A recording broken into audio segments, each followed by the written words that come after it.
Well, it's very similar to the advice I gave your mother about being happy. Mm. If you want to set aside time to think, you have to set aside time to think. And what happens is we get so busy doing stuff that we don't set time aside to just think. So one of the things I try to do is just set time aside to do nothing but think.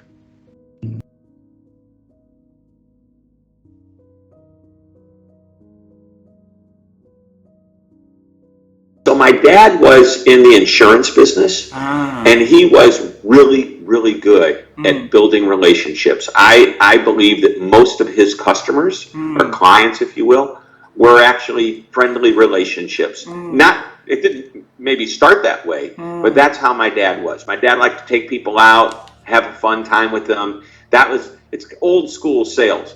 But my mom, she's just a smart woman. She always wanted me to be polite. I was always the guy that, oh gosh, did I say thank you to them? If not, I'm going to run back and say thank you for giving me a ride home, or I just was always appreciative. So I think that so much of what I teach and so much of what customer service is foundationally is common sense. It's not rocket science. There's a great book out there, Everything I Learned in Kindergarten. Well, I'm not going to say everything I learned about customer service I learned from my parents when I was 12, but if you look back, what did my parents teach me? They teach me just simply to do the right thing, appreciate people, and care, right? Those are really good qualities.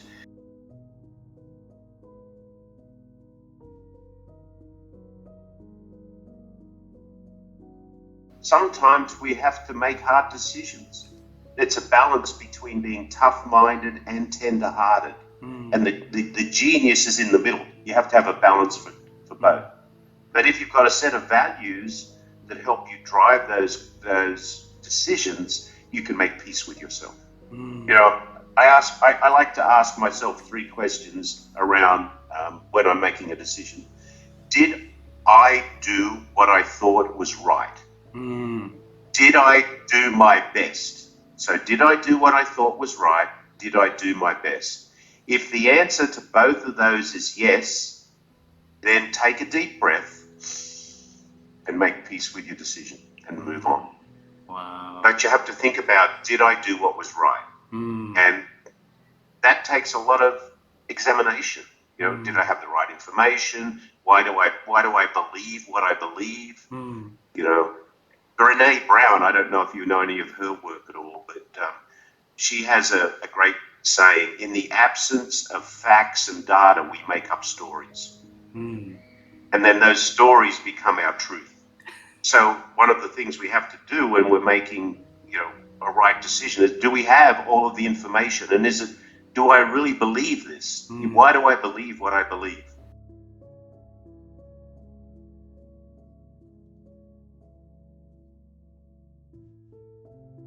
Having contacts with the right people.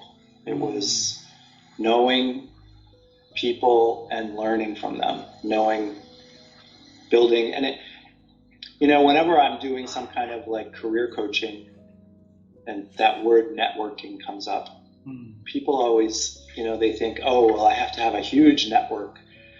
And then I always remind them that during my career, there were times when I actually had a very small network.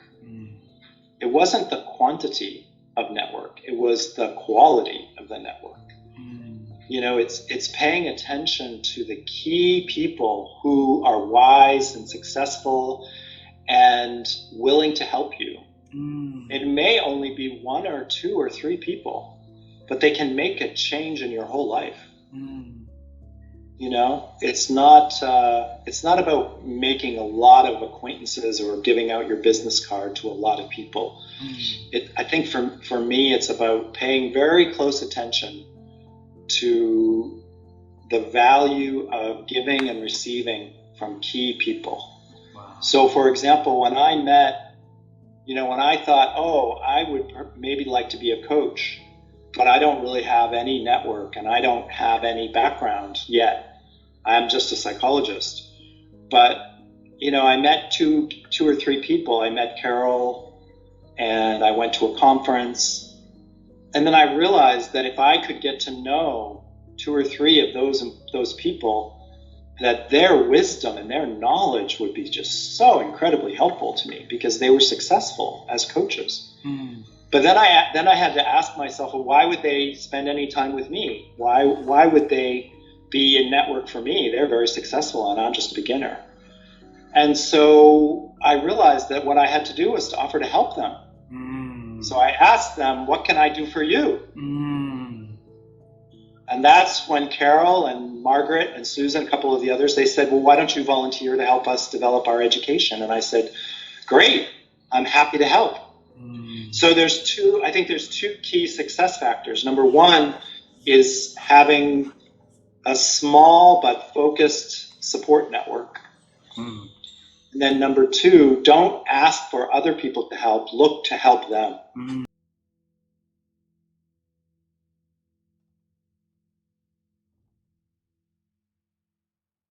Hedonic treadmill is what it's called. Okay. And I think a lot of, if you look it up, you'll find there's quite a bit written about it in the field of psychology and positive psychology in particular. And it just means that, we're always pursuing money, power, and fame if we're on the hedonic treadmill. And those things provide short-term rewards. And if you look at the biochemistry of that, they produce, they're like 100 neurotransmitters. So this is a bit of an oversimplification, but it's true that when we're chasing external rewards, whether it's money, power, status, produces dopamine. Dopamine has been called the molecule of more. Molecule of more. Because we always want more. And let me just explain that a little bit more. Because dopamine it's an excitatory chemical that, it speeds up our heart. It makes us feel good, right? It's a nice thing. But it only lasts for like 30 minutes. It doesn't last long. Its effects are very, they're short term. And it leaves us wanting more. A lot of addictions are, they're addictions because they're affecting what physicians call the dopaminergic reward system. And, you want more. And the other aspect of it is the more you satisfy that need, the more you burn out the dopamine receptors in your brain so that you actually need more of the same chemical or activity to produce the same positive feelings. Wow. So, your body gets accustomed to that and you actually need, say, more alcohol or more drugs or more potent drugs or more quantity of drugs to produce the same effect. That's what addiction does. And so now the healthy leaders, you will see in them that they are stabilized by supportive relationships. They have good relationships at home, outside of work, that they're very protective of, and they have good relationships in the workplace.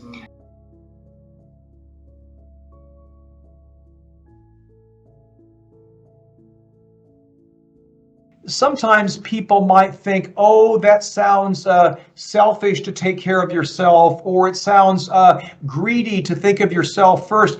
It's not. It's basically, if you don't take care of yourself, you can't take care of others, And just to use a little bit something philosophical here, but I don't think it's possible to, in my view, I don't think it's possible to love another person until you love yourself, right? I don't mean in a narcissistic way, but to be able to accept yourself for your good points and your darker side that isn't so good, to accept yourself as a human being. Because when I can accept myself as a human being, I can look at a partner or colleague or something in a very different light. So I think that's important. And the other thing that you said, which was really thoughtful, was this piece about people trying to play this hero role, and feeling that they got to be the big hero, the man or woman, and everything's on my shoulders. And I even opened the book with a story which was very profound for me. And going back to this very young man, I was 8 or 9 years old, and very briefly, we'd be sitting around the dinner table, and there'd be a door, ring at the doorbell, it'd be raining outside. I'd go open the door, it's raining, it's dark, and there'd be a huge man standing in the doorway. and he'd say, "Is Coach home?" And I'd think, what? I just kind of stand there. I'm thinking, what's this guy doing at our door? It's nighttime. We're having dinner at the family. And he'd say again, "Is Coach home?" And I'd run back to my dad and said, "Dad, there's a guy out there standing in the rain, and he's asking for Coach," which was my dad's name. He was Coach Nornberg. So my dad would go to the door, take the guy in the living room. My mom would put on a pot of coffee, and I could kind of hear some, maybe some tough conversation or some crying. Somebody was really in pain there. Mom would always push us upstairs and say, "Get out of here." And then the next morning, I'd say to my dad, "Dad, who was that last night, down here?" And he goes, "Oh, that was so-and-so." I go, I don't want to say any names. It happened several times. I said, that's so-and-so? I said, "That guy was all-state for you. He was first team all-state. He was all-conference. He was a captain of your team. He didn't look so good last night." Mm-hmm. And my dad said something to me. He said, "Life will give us things that sometimes are too much to handle. And some of us will take it out on other people, get aggressive. Some people will drown it in the drink. They will drink to forget that pain. And other people will just raise their hand and say, 'It's too much for me. I need help.'" And Marshall Goldsmith, who wrote the foreword in my book, he's a big believer in this too. He is, if not the best coach in the world. He'll raise his hand and say, "I need help."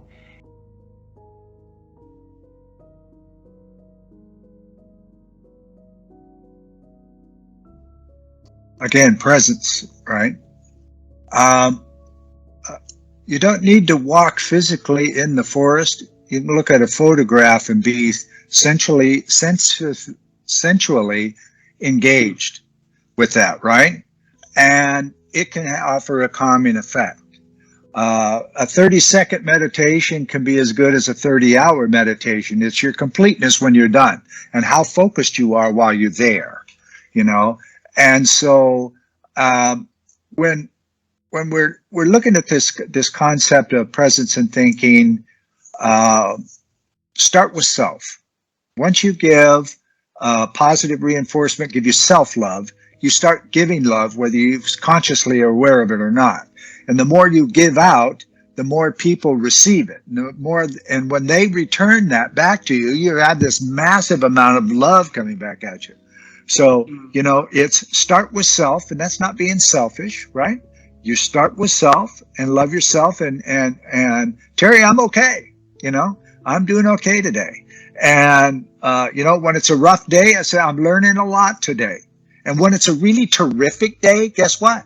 I'm still learning. Because in this life, once we get present with the fact that there isn't any good or bad, there's just a situation, there's choice, there's presence.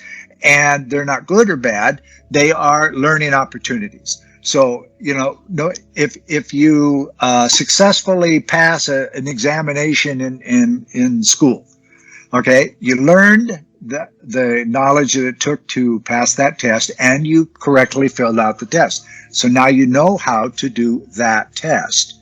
The same thing is when you try something in your business or whatever that you're working on, and in old terms, you failed at it. Great. That's a super learning experience. There's nothing wrong with failure, okay? It's when you quit and go home and don't do anything else. That's really when you've stopped to exist. It's like the flower. It's gorgeous until it begins to, it's reached its maturity, and then it starts to die, right? We just don't go to the die part. We keep going. We change physically, but we keep going. And there's a point in time where we're going to end too, or ideally. They're working really well on doing stem cell research to rebuild your bodies. But, day to day, it really boils down to this. I'm okay. I love me. And I love those around me. There's an indigenous universal word. It's 3 syllables. Ta-hesh-da. Ta-hesh-da means family. Everything is family. My desk, all of you, this computer, the air I breathe is family. Now, family, you put up with more with family than you do with others, okay? So everything and everybody is family. Your mindset changes. and you're less likely to go finger pointing and making divides.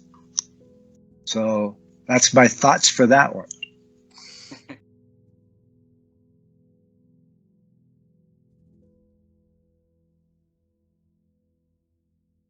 And the answer is, yeah, I was out of it in that one big domain, emotions. And what I've learned since then, and continually learn, especially in the last 20 years, is that emotions can be the most enabling thing of human happiness if they are managed and if you understand the power and you take ownership of what's going on inside of you. Speed of digital advancement is going to be very, very fast. The best scientists say that the shelf life of knowledge will only be 2 to 3 years because technology will be creating new knowledge so fast. And we human beings are not wired, all right? We were wired in ways for efficiency in assuming that things stayed the same. And so the ability to go in and to be highly adaptive and to learn at the speed of change requires, it requires mastery of self, it requires taking ownership of self, how you think, how you listen, how you collaborate, how you relate, all right? How you relate is engage with other human beings, and most of us weren't trained to do that. Schools don't teach that. But the good news is the great religions and the great philosophies of the world, and there's, historically 7 great religions and philosophies. There's a multitude of them, Eastern and Western. The amazing thing is when you study all of them, they all come to the same conclusions. All right, they get there a different way. They may use different words, but it's the same. And it's this basically taking ownership of self, all right, and getting to the point where you achieve inner peace. Quiet ego, quiet mind, quiet body, positive emotions. You can generate positive emotions and you can manage negative emotions. And you embrace impermanence is the way. And so, and what that means for most of us as human beings is we have to basically release or we need a new story of what it means to be smart in the world.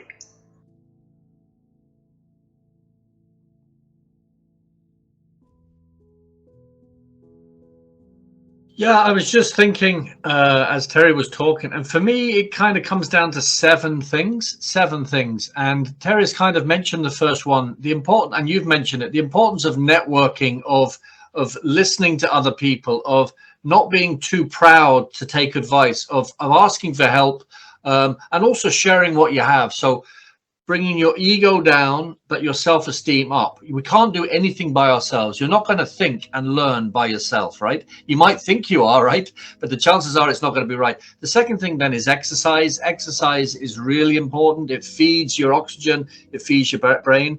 The third thing then is creativity. I force myself to write. I know Terry's written many more books than me, but I write a lot of training programs and I really consciously force my brain I push it, right? To think about the next concept, to think about how can I explain things, which helps build the neurotransmitters.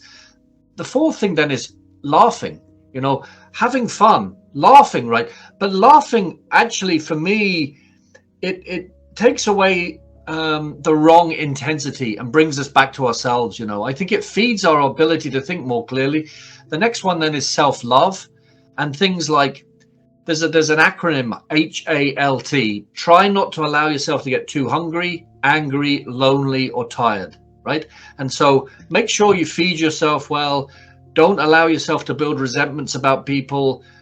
Don't do things by yourself. That's loneliness. And don't allow yourself to get too tired. You need sleep, which is this is the 6th one. And then finally, for me, it's about growth mindset. It's about challenging myself and being open-minded and willing and self-honest that the only way you can really grow is if you change. And to change, you have to go through a journey. You can't just stay under your duvet and bed all day. You might think you can, but you have to do difficult things sometimes, to get a better sense of who you are.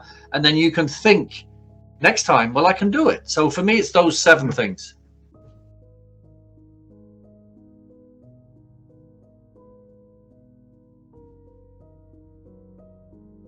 One, I think, is the recognition that in each of our lives and in each of our careers, we are called upon to do things that only we can do.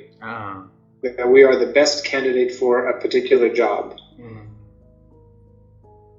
Thinking long term for your life or for your career or for your company is one of those. Nobody can do it better. What we tend to do is fill up our time with things that other people should be doing or that we shouldn't just not be doing at all.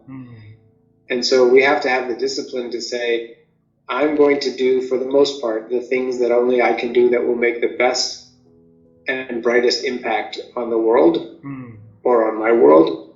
And I will stick to doing those things with some level of discipline. One of them is thinking time, high-level thinking time. So I have to have the recognition that only I can do that, and I have to do it. That's one. 2, for me, it works to write things down as opposed to just try to think them, to draw pictures, to get it out of my head and onto paper. And 3 is to have a buddy. I think that's one of the things that coaching is particularly useful for, is to have a sounding board, somebody who can hear you, somebody who can listen and ask you more questions and show you, wow, that's a really amazing idea. Tell me more about that. Tell me more so that I can participate in that. Let me share with you my feedback on that, because otherwise we're operating in a vacuum. So I think that's probably one of the reasons that we were successful as a company, because the 3 of us could feed off of each other. And I think that's why people look for coaches, because coaches can help them, just like a therapist can, just like an advisor can, just like a board of advisors or a board of directors, if properly used, can be a resource for people to do high-level thinking.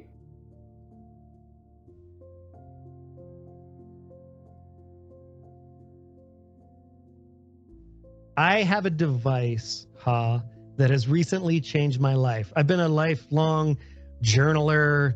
I tried different stuff, morning pages, different frameworks. And like a lot of people, it's the persistence and consistency that has been hard for me. And it's because of the way I approach data. I don't like to commingle my data. So I'd have my personal journal book and my work notebook and my gratitude journal. I had all these books. Well, right before the holidays, I acquired this device. And they don't pay me any money. But boy, this device has changed my life and elevated my thinking for a couple of reasons. Number one, it's a single-use device. It has no apps. There are no notifications. I get no pop-ups. So in the morning, I've been doing morning pages for a while now. So morning pages are just 3 pages, unfettered, whatever comes out of your brain, as close to when you wake up in the morning as possible. And I will go somewhere and I will leave my phone behind and I take my single-use device and I'm actually able to think. The real answer to your question is to get free of distraction. And I think that's really hard today, especially in how we're expected to communicate with people. It's real time all the time. And that's not how human brains work. They don't scale in that capacity. So at SkyTeam, we've cut deals. Like I block time on my calendar. If it says block, I'm probably not going to respond to your Slack, right? Yeah. I had a guest on my show who talked about this concept of what he called a Zen day. which I have taken on, and I will block once a month, a day, full day during the week. One full day. One full day that I'm not doing work unless I choose to do so. My objective of the Zen day is to take stock of the period that has just passed, so the last month or whatever, however long it's been, and to plan for the one that's upcoming. Beautiful. And to do that in a distraction-free, expectation-free environment, it's allowed me to reconnect with deeper thinking. Because I agree with you, the thinking is not hip. It's on the decline. And I think that's a lot of that is just environmental. It's hard to think deeply when, you know, your text alert is going off and you're getting a Slack message and you just got 4 new emails and somebody Facebooked you or Snap tweeted you, whatever the kids are using today, right? It's just too much. Yeah. And you never get into a flow state. Yeah. And for me, to be able to do that is so valuable, but I can't even do it in this room. It's too distracting for me. I'm too lured by the slickness of the internet. I just want to know what's going on. But I pick up my distraction-free device and I'll go sit on the deck, or I'll go down to the coffee shop and I'll leave my phone here. People will be okay if they can't get a hold of me for the next hour and a half. It'll be fine.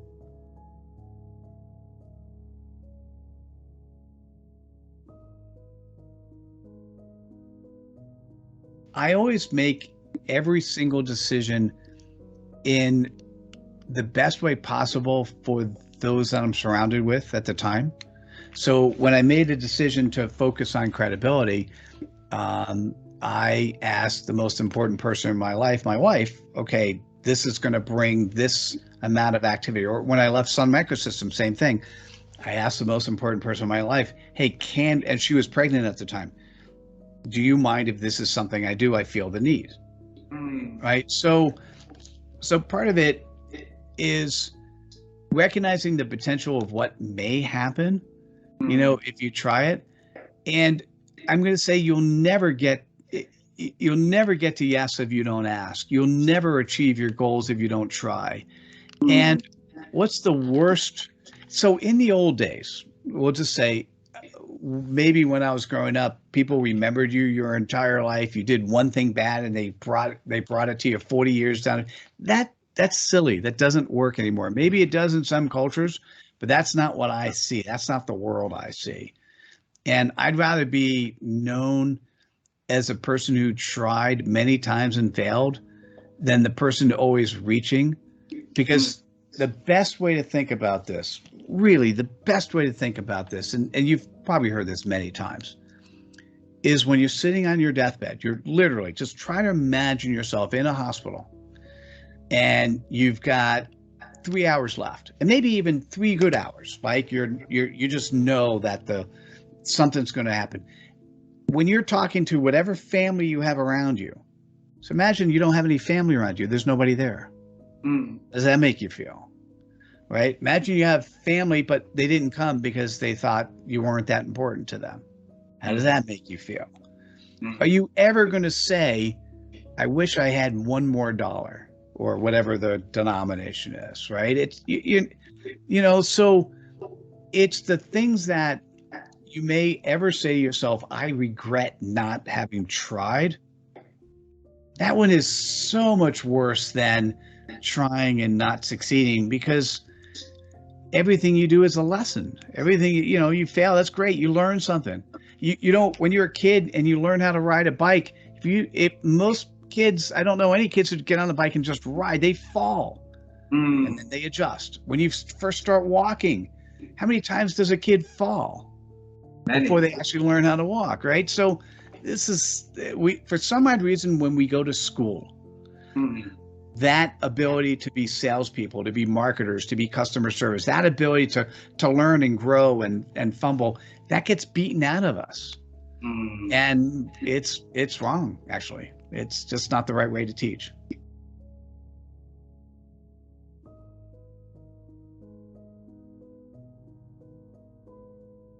I think for me, it was the realization that I can't fix this with this.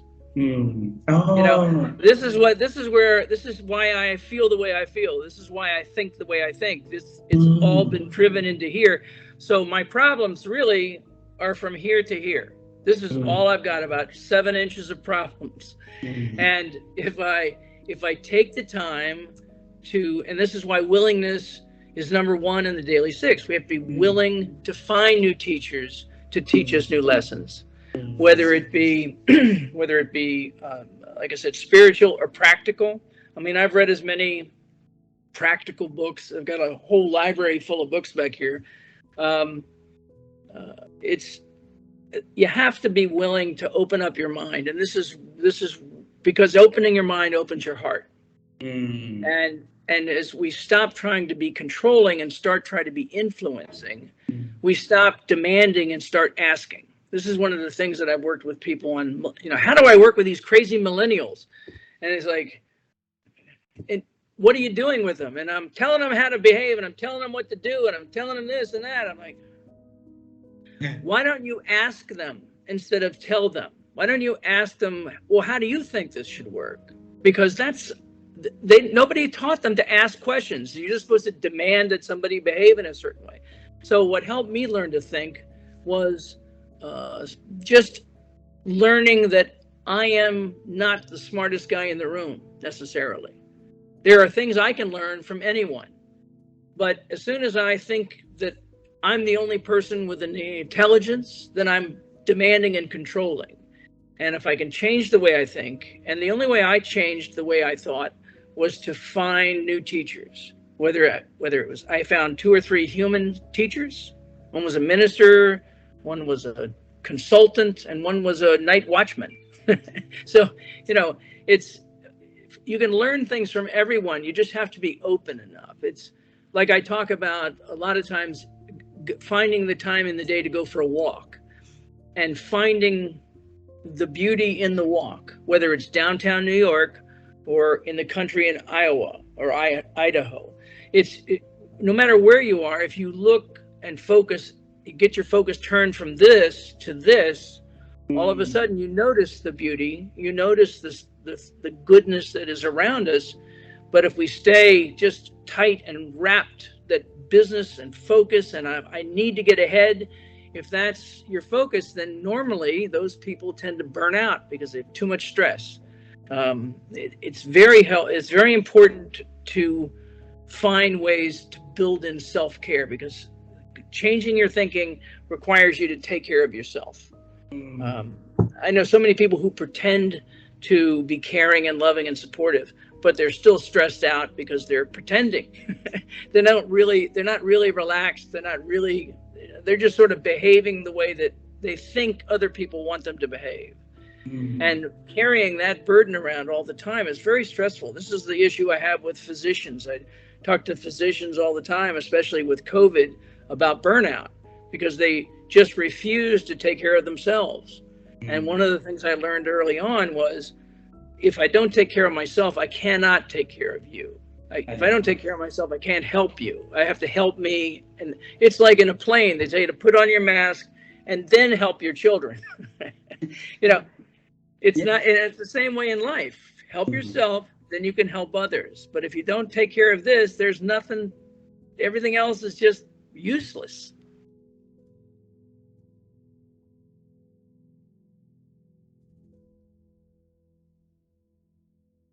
Wonderful question. It's one of the questions that I love, by the way, answering, because I've been thinking a lot myself about how to become a better thinker, a strategic thinker, because that's what I normally do as well with the teams. So I tell you my secret sauce. I don't know whether it's a secret sauce, but the best thinking happens to me when I don't do any work. So, but primarily when I do walking.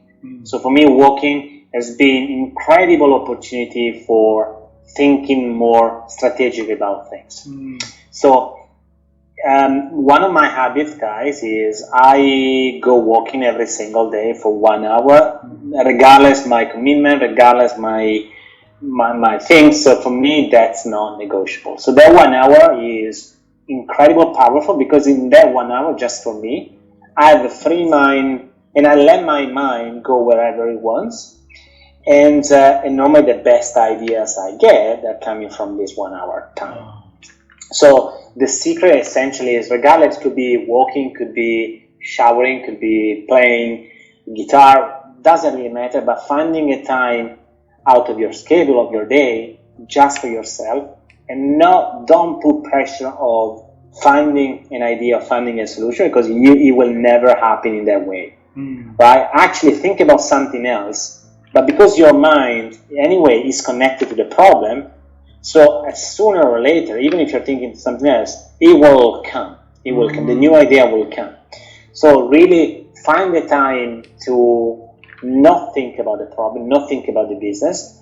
It's critical. And if you see many people right now in the organizations, they don't have even a time to breathe. Imagine how much time they have to think strategically about a problem. So it's essentially zero, nothing. So one of the mistakes I think sometimes leaders, executives do is not giving people enough time for resting, for relaxing, because these are normally the time when they get the better thinking. That's one strategy. The other strategy, guys, is reading, and then reading. So reading is learning, and when you stop learning, you stop winning. So reading is important because as soon as you improve your reading, you improve your thinking anyway. And reading is actually, if associated with writing, is even better, because writing is going to be helping you to declutter what is your mind and to put in writing and put in real context what are you thinking. Sometimes we have such incredible, fantastic thoughts, but because they stay here, they don't see the light, then we forget them, we're not able to convert them into something practical. So writing is an amazing tool to convert an idea into a practical step.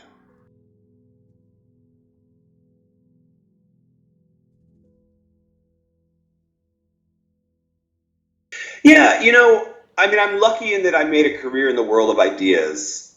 And so sifting through them all and figuring out which one to execute on fastest isn't necessarily something I have to do all that often. The metric that I use for ideas is I invest in the ones that won't leave me alone, right? So I'm reading a lot, watching a lot, learning a lot at all times, ideas. And some of them you're fascinated with for a day or two, and then you have a new idea. Okay, well, that one probably wasn't all that worthwhile. Some of them grab you and they don't leave you alone, and you just kind of keep coming back to them. And after a while, you just have to sort of invest in them. So I said before that Leading from Anywhere is my fourth book. Technically, it's my fifth. In the summer of 2019, just before the pandemic, I had an idea that wouldn't leave me alone, and I couldn't even convince most publishers to run with the idea. And so because it wouldn't leave me alone, I just decided to write it. Like, I have to write this thing to figure out what it is, and maybe then it'll leave me alone. It still hasn't, by the way. It still hasn't left me alone. What we ended up doing is selling it to Audible, and we did it as a project exclusive. Pick a fight. So sometimes I like to joke that I've written 4.5 books, but I bring that up as an example of the way that I know I've got an idea worthwhile is after several months, that idea still won't leave me alone. I still keep coming back to it. Then I'll go, okay, all right, there's something here, and we need to invest in it.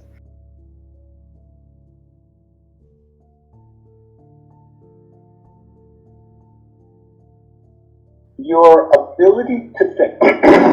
Most people's biggest fear is change.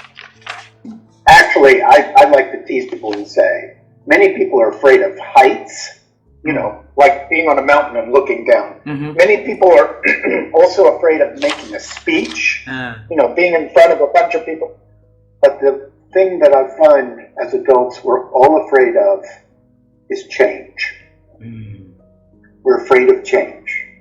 Because when we know how to do something, we really know how to do it, and we don't want to change because it's scary. I might be doing something that's different. And if I do something that's different, I might make a mistake. But mistakes are an opportunity to learn. Mistakes are an opportunity to say, okay, I did that wrong, let me try again.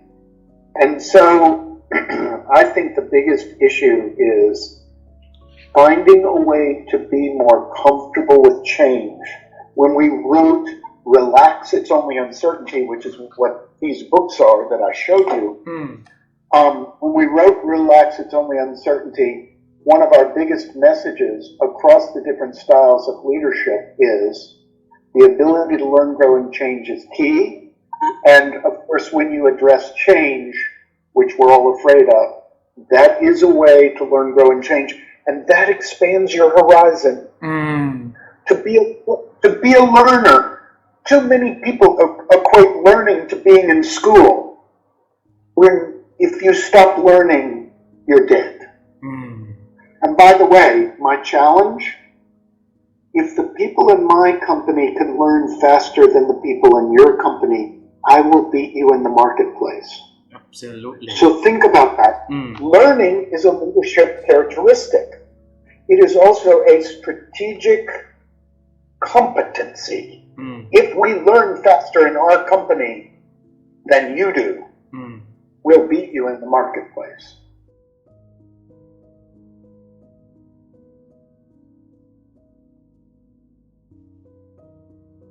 How do I make myself think? Yes. Do you know, there's a really interesting fellow, I'll send his name on to you. He's a Hollywood producer. I can't remember his name straight away, but he has a brilliant video. I'll send it to you. Sure, please. But what he does, and he's done it since he left school, is that he meets a different person for 20 minutes every day. And it doesn't matter, it's a bit like what you're doing, it doesn't matter what they're doing, he just meets them and talks to them. Every day he does that, and he has learned so much from being open to people. You know, for a short period of time, every single day. It's kind of like a practice he has. I'd say to his name, I had it as part of my course. But I think even what we're doing now, what happens is once you begin to talk to people, things happen in your brain that just open up avenues that won't open if you don't talk to people. It's just as simple as that. So sometimes what you got to do is you've got to talk to similar-minded people about creating things or doing things, but also you have to be able to talk to anybody. And if they're negative, and just what are you negative about, what is it, etc. You don't have to stay with it all the time, but that you understand them a little bit. But also, by you listening to that person, they might act, if you really listen to somebody, they might actually change their thinking themselves by you listening to them. Because they get a chance to let it out, and then they hear it, not in a very angry way, but they just hear it because you're listening to them. You're not arguing with them, you're listening to them. It's a different concept. And I would think a lot of our capabilities, we just forget about them because we just don't let ourselves hear other people or hear ourselves talking to other people. Even now when I'm talking to you, I'm getting ideas that I didn't have a half an hour ago. You know, it's great. And you know what? I have a terrible habit, and I used to do it a lot, but I don't do it so much now because I don't travel so much. I used to love getting into a taxi and talking to the person driving the taxi. Some people don't like doing that. I love doing that because I will always ask them about their background, where they're from, what they do. And I've never met as many interesting people going to meetings as I've met taxi people driving me to the meeting. They're often far more interesting than the people at the meetings because they've come there in so many different ways. You know, it's great.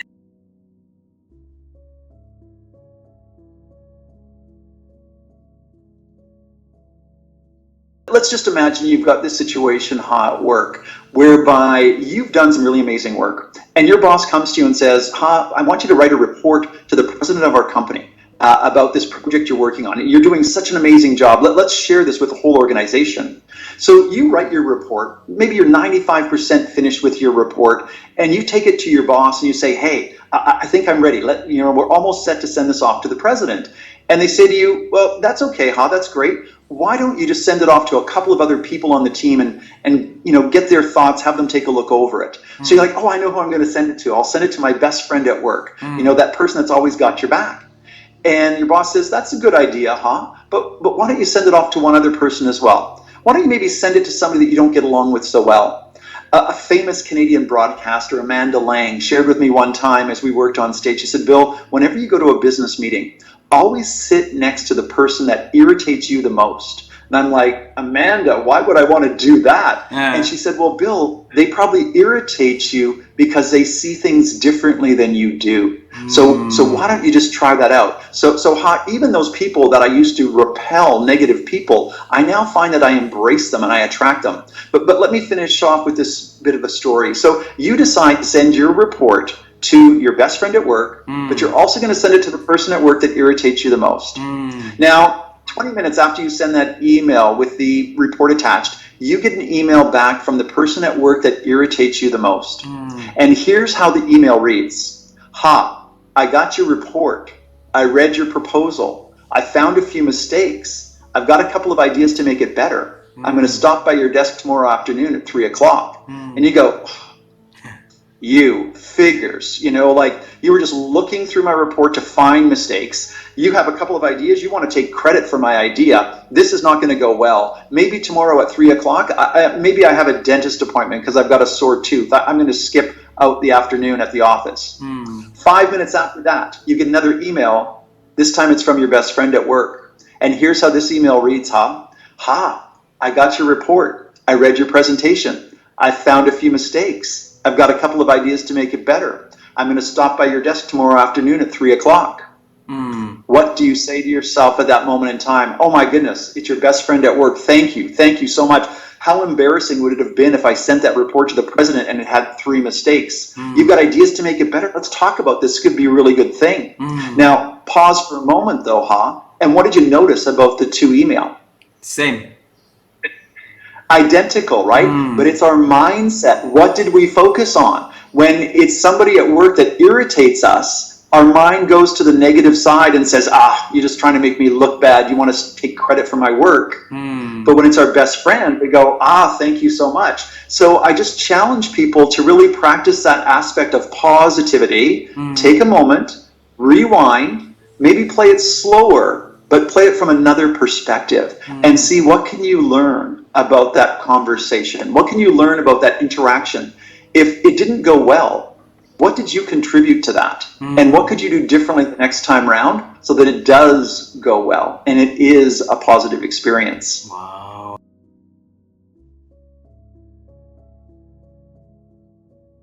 It's been a constant struggle. That is the reality of life, is that you are going to have ups and downs. You are going to have challenges. You're going to have successes. You're going to have failures. That is life. That's what happens to people when they try.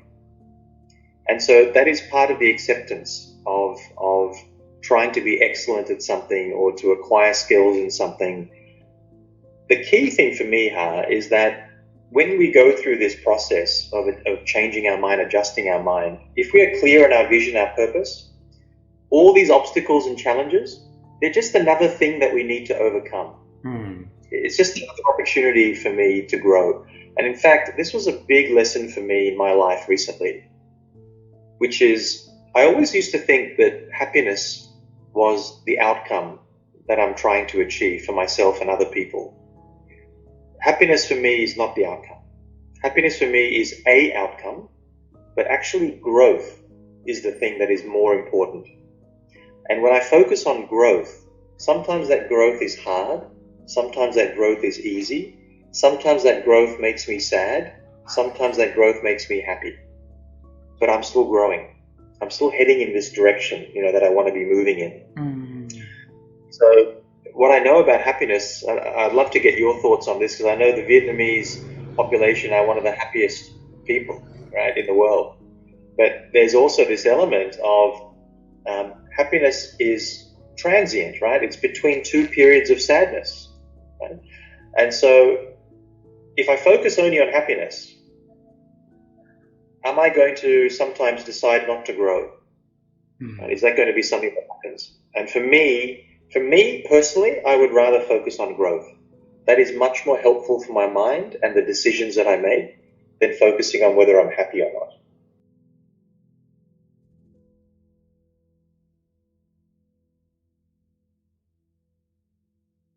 the problem with this thinking that if you make a good decision, you're going to get a good outcome. It doesn't always work like that. Sometimes you make great decisions and you get bad outcomes.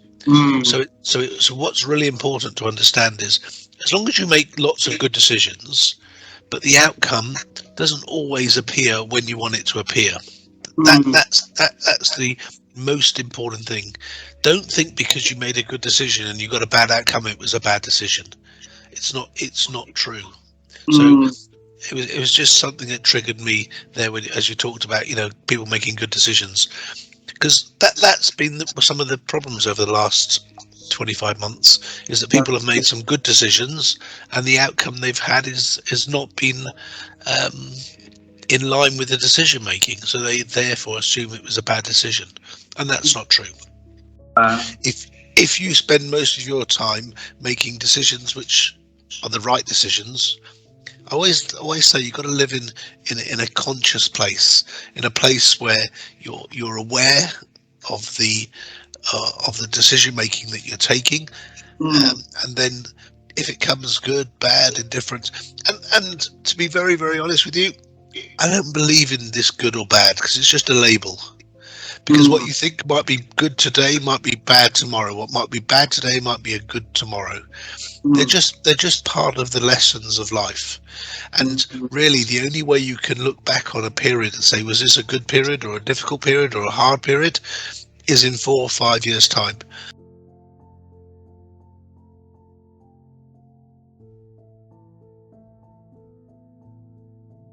There was a quote that still resonates with me, but it kind of became my anchor. I watched one of the newer Rocky movies, and it was probably in the mid 2000s or something like that. It was one of the newer ones. And the quote goes, "It's not about how hard you can hit, it's how hard you can get hit and keep moving forward." Which, when I heard that quote in the movie, it just like stuck with me, because it was so true. Like, there's things that happen that are going to knock you down in life, right? And it's so easy to fall into a limited state of belief and victim mentality, because our conditioning and programming is to keep us limited and trying to keep us in a victim mentality, which means, why did this happen to me, rather than why did this happen for me? There's a massive reframe there, because so many times when something happens, we're like, oh, why did this happen to me? Poor me. And, have a pity party.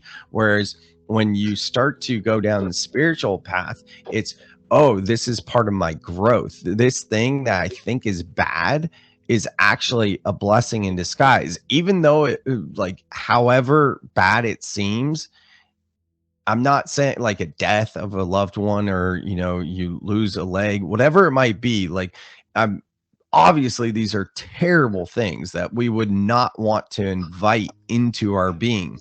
But if we just get caught in a cycle of negativity, then we're going to be in a feedback loop of just negative stuff. And quantum physics, so now I'm getting into stuff that I've learned through spirituality in recent years, but quantum physics proves that our outer world that we experience with our senses is a direct reflection of our inner world. And I've been working with plant and earth medicine so much, which really is a fast track to all of this, to experience firsthand that when I start to get in a negative feedback loop about anything, right now, all of a sudden, maybe it's interactions with people, clients, vendors, anything it might be, it's all that same type of energy. So I don't like that. No one wants to be in a state of whether it be stress, anxiety, fear, depression, anything like that we would label negative. No one wants that. So how do we overcome that? If quantum physics proves that the outer world we experience is a direct reflection of the inner world, easy. We go inside. And everything that we've always been taught about how the human experience works is about someday. It's about working towards something and trying to get somewhere. But the truth is, we only have one real moment, and that is this everlasting now moment right now. The past, sure, it exists in a different timeline. The future exists, but we can't really control the future, but we can control what happens right now. So if we're able to bring awareness to how our inner landscape actually feels through things like reflection, which could be something that Adyashanti talks about, which is porch gazing, a lost art of just sitting there and gazing out and just kind of falling into a reflection state. Not even meditation. Obviously, meditation is a great way to bring you back to awareness. We've talked about a few other things, whether it be connecting with the animal kingdom or journaling, even reading, any of these things that can slow down the human experience and bring you to the present moment so that you can bring awareness to your thought patterns.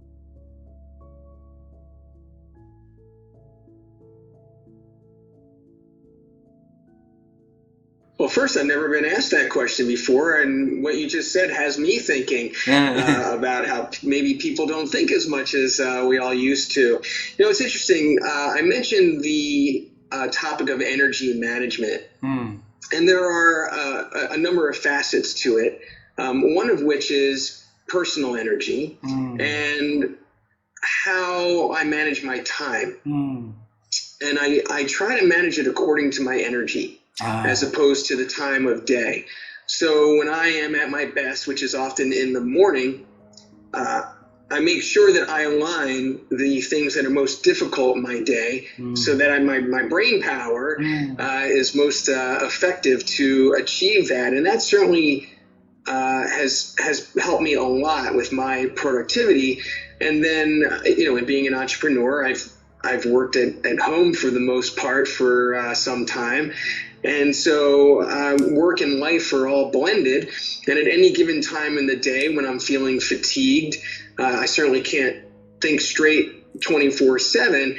I recognize that I'm not being effective, and maybe it's time to go do laundry or take a walk, or whatever that might be. Those things still have to get done. So I encourage people to consider managing their time more based on their energy than time itself. Certainly for anyone who's an entrepreneur, and it's a luxury to a degree when you have some freedom in being an entrepreneur. That's part of the advantage, to be able to do that. The other thing to your question, I make fun of myself in the sense that in knowing myself so well, I have this. I describe it as having man brain, with all due respect. And the fact is that I cannot do more than one thing at a time, not for a second. I don't know how anybody does, but I know this about myself, and it's very important that I not let myself get distracted, because the second, if my phone was ringing over here and you were talking, and it just took us a split second to go over there and say, well, who's calling me? I immediately am not hearing what you're saying. But the advantage of that is also that in thinking one thing at a time, I can get very, very focused, and I can go deep in thought. So it has its advantages, and it's important to know what your disadvantage is.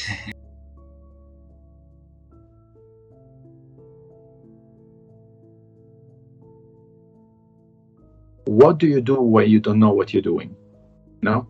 So what I mean by this is if you have something to do, let's say at 3 o'clock you're meeting your lawyer, at 4 o'clock, I don't know, you do shopping, and then at 5 o'clock, I don't know, you have to make a phone call to your client, and then the day is over. What do you do in this couple of hours when you haven't planned anything? Because we tend to do stuff that we enjoy doing, understandably, and this gives you a sense of what you're particularly good at, what you're interested in doing. And for example, my daughter, when she was 4, she was playing with rhymes. So every single time I say something to her, she always rhymed that phrase. I say, for example, her name is Sadika. I say, Sadika is 6. And then she was replaying, it's time to play with sticks. And she was constantly rhyming everything, even if it didn't make any sense, And I found, that's interesting, that every single time I say something, she finds a rhyme, And now she's in love with literature, she's in love with poetry, She writes poetry. Of course, she's very good in finding the right rhymes, not anymore in a childish way. But I'm inviting people to observe what you do when you're not planning what you're doing, because it comes natural to you. And by understanding this, you have a bit of a sense of what your gift is, what your.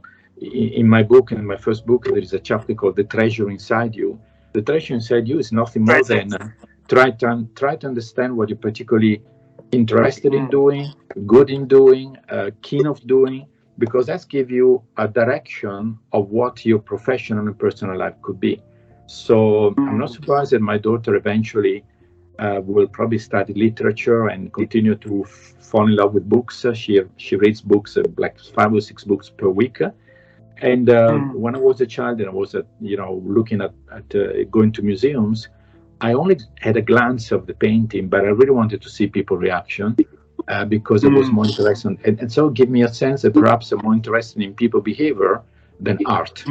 And so I'm inviting people to reflect and maybe to see what your kids are doing. And maybe rather than tell them you should be an engineer, if the guy is in love with poetry, force him to be an engineer is not a good idea.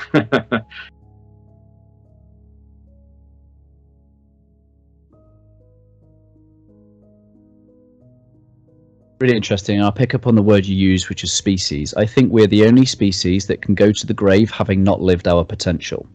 So there's something unique about human beings that animals don't have, which is the prefrontal cortex, which is our ability to think about thinking, think and plan and strategize and have obscure concepts. But the interesting thing is when we're under states of stress, when we're busy, when we're tired, when we're fearful, our physiological response in our body is to shallow a breath. Our capillaries shrink, meaning that we get less blood and oxygen to the prefrontal cortex. Meaning that when we are fearful, stressed, or angry, or whatever that might be, we become less human. We become less capable of using that prefrontal cortex, meaning we become more stupid. Which means that self-leadership is the gap between our chimp response and our chosen response. So what we have to do as human beings is not to try and work harder, think smarter, it's to learn how to be. Too often, we have been conditioned to believe that we need to do more and have more in order to be more. We have a whole society that's not used to sitting and being still. It's going to get worse because we've got generations being raised with devices, continuously fueling their attention with devices. Pot kettle, because sometimes I can be full on and and then one of the hardest things I've ever had to learn is how to meditate, how to learn how to be still. Because there's wonderful research by the HeartMath Institute that says when we are still, when we allow our breathing to create coherence between the waves of our heart and the waves of our mind, when they are in harmony, it tells the body we're good.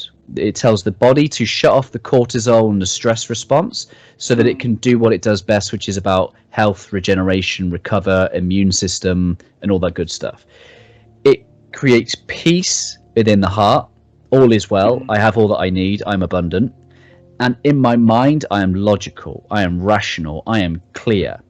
So if we want to be better thinkers, we need to learn how to be. Learn how to be still, learn how to connect with ourselves, learn how to be in this moment, and to learn how to breathe, to create coherence within our heart and our mind and our body, and then we'll regain full access to the full capabilities of our mind, plus tap into the intuition of the heart, which is around receiving signals from the quantum field, which is our whole new level of topic.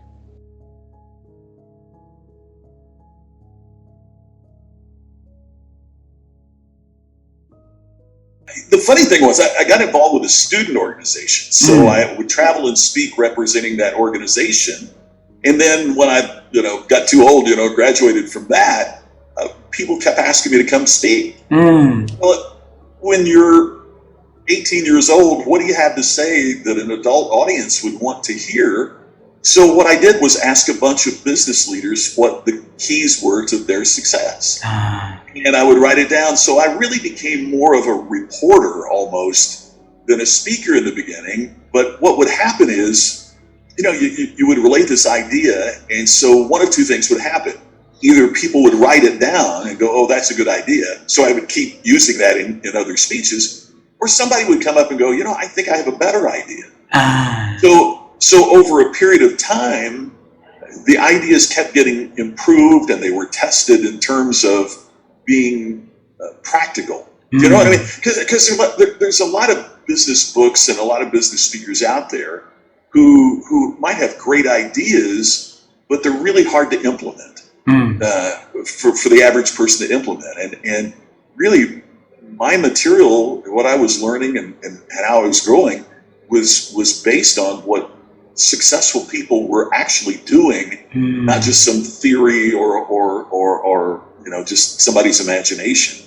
So it wasn't that I really planned that, but I was very fortunate with it because I became a student of what worked. And so as I would travel, first off all over the United States and then later all over the world, I was able to gain these just great perspectives. Wow. And then, anybody would be the same. I think as you do that, then you start developing your own ideas about what works and what doesn't. And so that kind of led to the development of what I feel about customer experience and distinction and those areas that I write and speak about.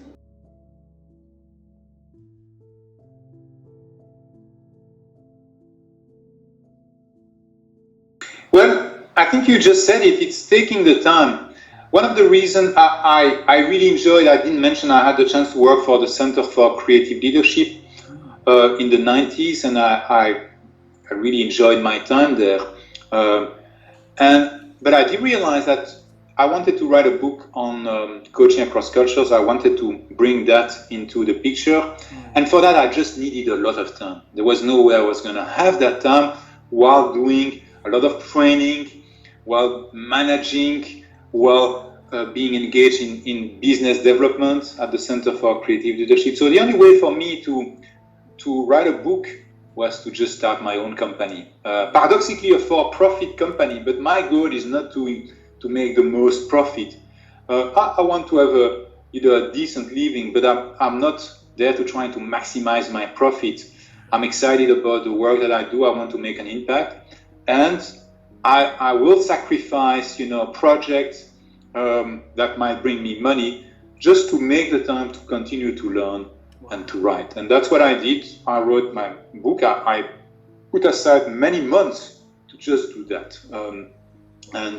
And today I still am not looking to fill up my agenda with client meetings. I take time to continue to learn, to take courses, to read, to write, and it's just a question of priorities. But there are only, we only have 24 hours in a day, and I think it's important to also get sleep. So at some point you need to decide what you want. I mean, and for me, learning, I really love to learn, and I try the best I can to make time aside for that. Yes.